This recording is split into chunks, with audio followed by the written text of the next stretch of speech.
Hello दोस्तों, तो हम लोग आज क्लास 6 की एनसीईआरटी ज्योग्राफी में ऑब्जेक्टिव है उसको देख रहे हैं। तो चैप्टर नंबर 2 आज देखेंगे। चैप्टर नंबर 2 है ग्लोब और अक्षांश एवं देशांतर। ग्लोब, अक्षांश एवं देशांतर। तो शुरू करते हैं। विषुवत वृत्त के संदर्भ में नीचे दिए गए कथनों पर विचार कीजिए। विषुवत वृत्त 0 डिग्री अक्षांश को प्रदर्शित करता है। विषुवत वृत्त के ध्रुवों की ओर जाने पर अक्षांशों का कार्य घटता है। तो ये दोनों सही है। विषुवत वृत्त से ऊपर या दक्षिण कोणीय दूरी को माप देशांतर कहते हैं। तो ये गलत हो जाएगा।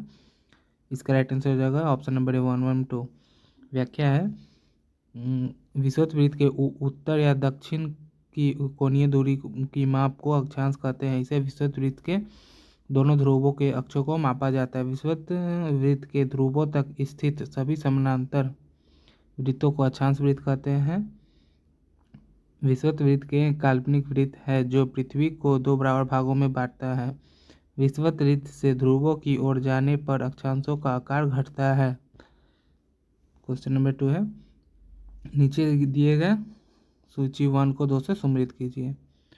तो सम्मिलित करते हैं तो इसका होगा कर्क रेखा। कर्क रेखा किसको कहते हैं? तो इस कर्क रेखा 23.5 डिग्री को कहते हैं। मकर रेखा किसको कहते हैं? 23.5 कर्क रेखा हो जाएगा 23.5 डिग्री उत्तर। मकर हो जाएगा 23.5 डिग्री दक्षिण। और उत्तर ध्रुव वृत्त, तो उत्तर ध्रुव वृत्त हो जाएगा 66.5 डिग्री उत्तर। और दक्षिण ध्रुव वृत्त हो जाएगा 66.5 डिग्री दक्षिण।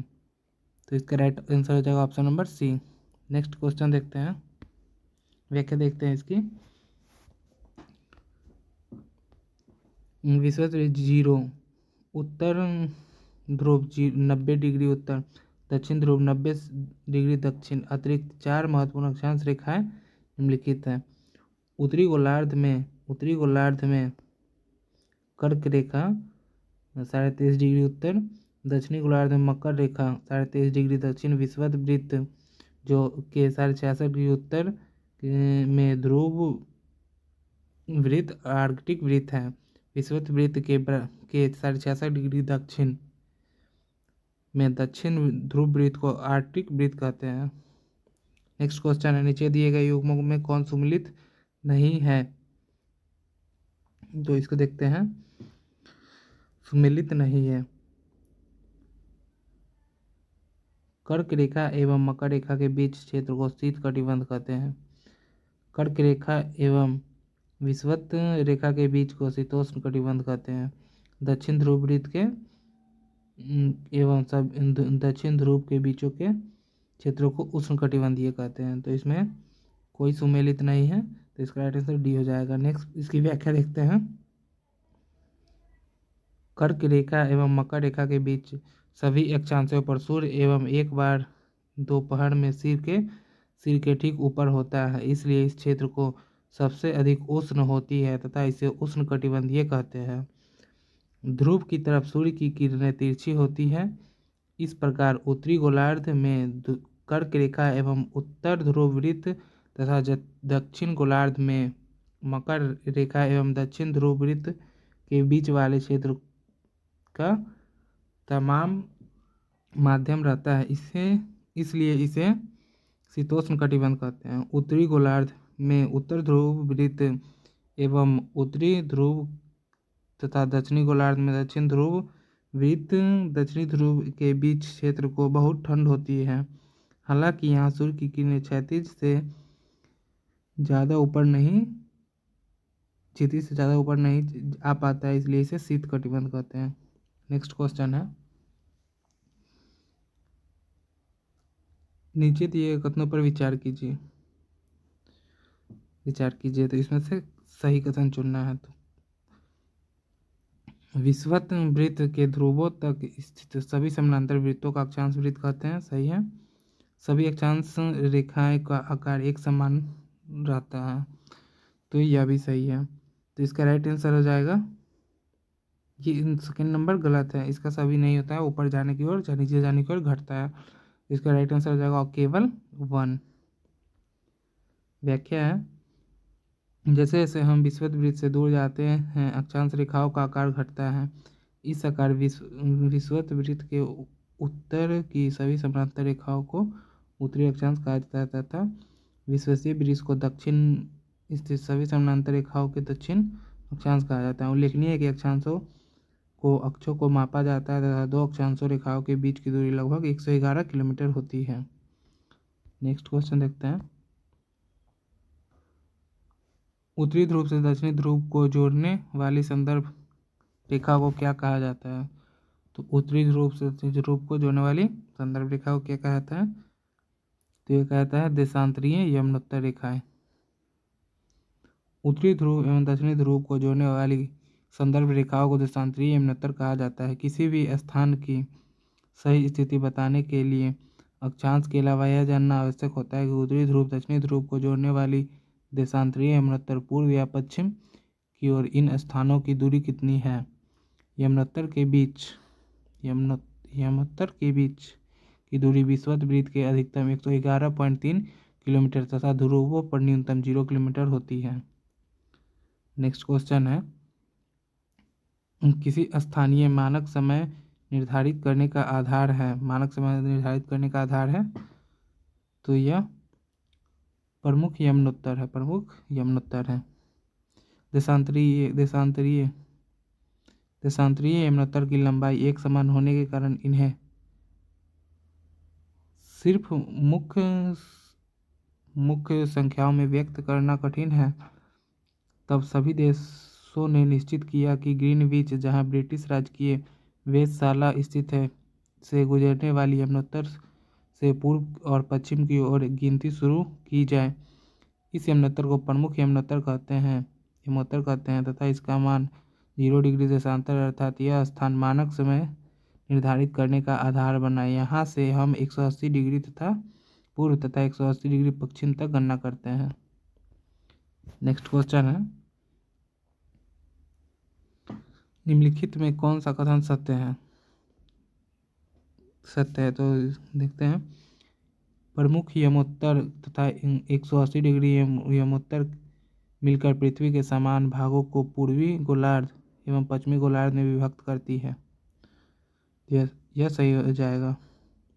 नेक्स्ट है, 180 डिग्री पूर्व एवं 180 डिग्री पश्चिमोत्तर एक ही रेखा पर स्थित है, तो यह भी सही है। तो इसका राइट आंसर हो जाएगा 1 एवं 2 दोनों।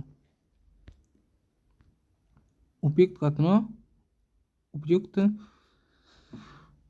कथन सत्य है। प्रमुख यमोत्तर तथा 180 डिग्री यमोत्तर मिलकर पृथ्वी को दो समान भागों पूर्वी गोलार्ध में पश्चिमी गोलार्ध में विभक्त करती है।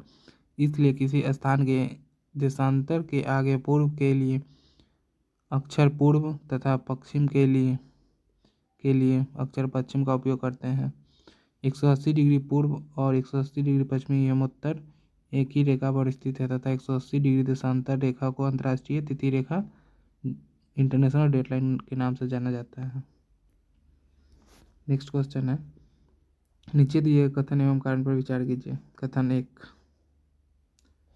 ग्रीनविच से पूर्व के स्थानों का समय ग्रीनविच समय के आगे होता है तथा पश्चिम के स्थानों का समय पीछे होता है। पृथ्वी अपने काल्पनिक अक्ष पर पूर्व से पश्चिम की ओर घूमती है। तो इसका आंसर हो जाएगा केवल, मतलब ए सही एवं आर गलत है। व्याख्या है, पृथ्वी अपनी काल्पनिक अक्ष पर पश्चिम से पूर्व की ओर चक्कर लगाती है अतः वे स्थान जो ग्रीनविच से पूर्व है उनका समय ग्रीनविच से आगे होगा तथा पश्चिम में उनका पीछे होगा। नेक्स्ट क्वेश्चन है, पृथ्वी अपने अक्ष पर 1 डिग्री घूम कर कितना समय लगाता है? 1 डिग्री घूमने में समय कितना समय लगता है? तो ये 4 मिनट लगाता है। व्याख्या है, पृथ्वी अपने अक्ष पर 24 घंटे में 360 डिग्री घूमती है, तो 24 घंटे बराबर 360 डिग्री, तो 1 घंटा बराबर 360/24, तो उसको काटने के बाद 15 आएगा। तो मतलब 1 घंटा में 60 मिनट होते हैं, अतः 15 डिग्री घूमने में लगा समय 60 मिनट, तो 1 डिग्री घूमने में लगा 4 मिनट। पृथ्वी को 1 डिग्री घूमने में 4 मिनट लगते हैं। यदि कोई स्थान ग्रीनविच से 20 डिग्री पूर्व स्थित है तो ग्रीनविच और उस स्थान का समय कितना अंतर होगा? तो यह हो जाएगा 1 घंटा 30 मिनट। व्याख्या है, देख लीजिए। 1 डिग्री में 4 मिनट, तो 20 डिग्री देशांतर में 20 गुने 4 80 मिनट, तो 1 घंटा 20 मिनट। अर्थात अगर ग्रीनविच में दोपहर 12 बजे होंगे तब उस स्थान पर दोपहर 1:20 हो रहे होंगे। नेक्स्ट क्वेश्चन है, भारत के किस यमोत्तर देशांतर रेखा के स्थानीय समय को भारत का मानक समय माना जाता है? तो ये हो जाएगा 82.5 डिग्री पूर्व। व्याख्या देखते हैं। भारत में गुजरात के द्वारिका तथा असम के डिब्रूगढ़ के स्थानीयों का अंतर समय लगभग 1 घंटा 45 मिनट अंतर होता है। इसलिए यह आवश्यक था कि भारत के मध्य भाग से होकर गुजरने वाली किसी यमोत्तर के स्थानीय समय को देश का मानक समय माना जाए। भारत में 82.5 डिग्री पूर्व को मानक यमोत्तर माना गया है, जो उत्तर प्रदेश के मिर्ज़ापुर, कुछ स्रोतों में दिए गए इलाहाबाद के नैनी को भी बताया गया है से होकर गुजरती है। नेक्स्ट क्वेश्चन है, भारत का मानक समय ग्रीनविच के मानक समय से कितना आगे या पीछे है? तो यह है 5.5 घंटा, 5 घंटा 30 मिनट। व्याख्या है, भारत का मानक समय यमोत्तर ग्रीनविच से 82 डिग्री पूर्व में स्थित है। अतः यहाँ का समय ग्रीनविच से समय से 5.5 घंटा मतलब 5 घंटा 30 मिनट आगे है। इसलिए जब लंदन में दोपहर 2 बजे होंगे तो भारत में शाम 7:30 बजे होंगे। इस वीडियो में इतना ही। अगले वीडियो में चैप्टर नंबर 3 कंप्लीट करेंगे।